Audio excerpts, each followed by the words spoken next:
Bismillahirrahmanirrahim. Good afternoon, boys. Thank you for your participation during the class. Today, we started a lesson number 5, unit number 7, from page number 104 of your learner book, Why Emus Can't Fly. So, it is a traditional story uh, from an Aboriginal people, right? So why emus can't fly? Traditional mean the story that is passing through the long times. The people they are listening this story, and Aboriginal people, those who were living in the tribe long time ago, for example, under thousands of years before the people were living. So we call them Aboriginal. Uh, let's start the story. Dine the emu was big and strong with huge wings that carried him over the great distance. So his wife had lots of children each year, and he was well respected and feared. So emu is a strong bird, is a big bird, right? And it has huge wings, like the ostrich has. So he can carry it.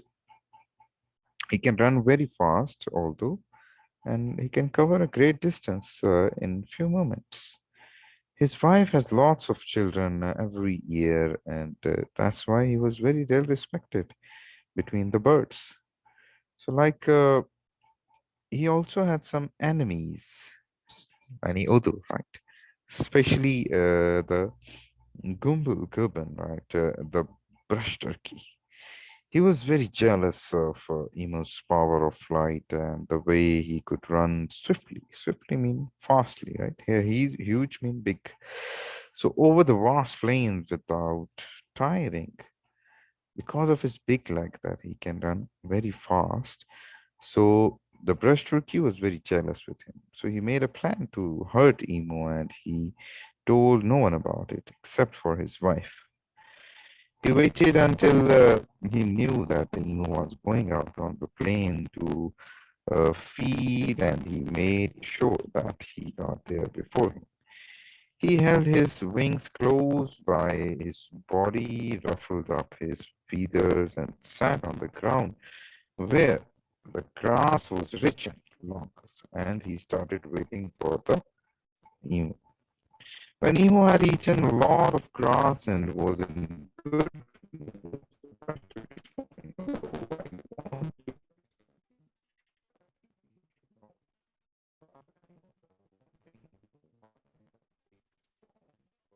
like you choose to fly everywhere instead of walking.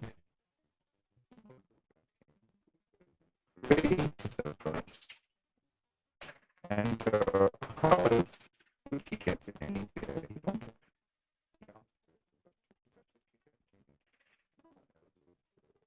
To tell you these things, but walking is really fast.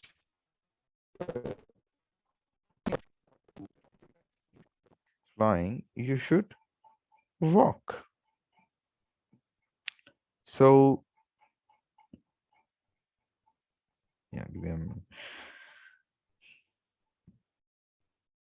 So Emo looked at him with great surprise. But how else he could get anywhere? He wondered. Brashtarki continued that no one else would dare to tell you these things. Emo, walking is really best.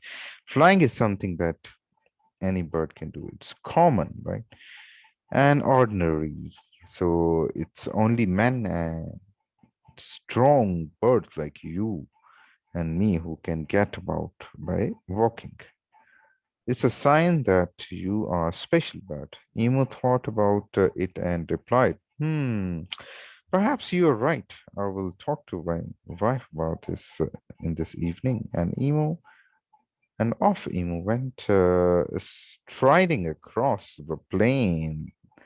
The test brush turkey once. His long legs carried him swiftly to his wife. The next day, the two birds met again. Who? The brush turkey and the emu. I have thought about it and I decided that you were right. Emo said, my wife and I took off our wings last night. We were sad to lose them, but my legs muscles are growing stronger already. I will race you to that bush. Brush Turkey laughed and laughed, and I can't believe that it was so easy to trick with you. That tail, Emo, your brain must be like a small baby bird. But if you want to, I will race with you. So Emo sprinted, I mean, although the very fast, right, across the sun-baked ground. Sun-baked ground that, with the heat of sun, which is uh, because of the sunshine, because of that hot weather, the ground is clear, plain. So Brush Turkey waited until Emo had nearly reached the bush. Then he flapped noisily through the air, landing well ahead of Emo. Ha ha ha. What a fool you are, Emo, he cried.